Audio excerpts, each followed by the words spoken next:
Hello guys, welcome back to my channel. In this video, I'll show you how to make rainbow gradient.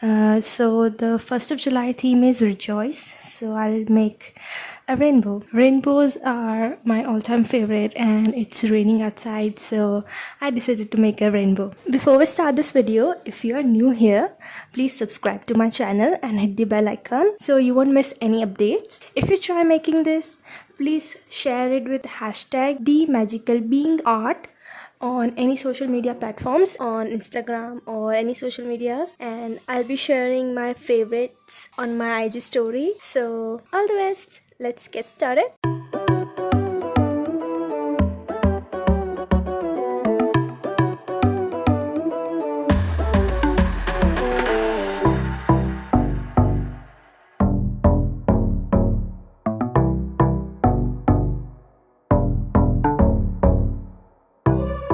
July is the World Watercolor Month. So I'm trying to take the 31 days challenge in which I'll try to make 31 different paintings, and I saw a post on Instagram from Doodle Wash and I'm trying to follow their list. Let's try and make this together.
guys so much for watching. If you like this video, please give this a thumbs up, comment and subscribe to my channel, and see you in next video. Bye bye.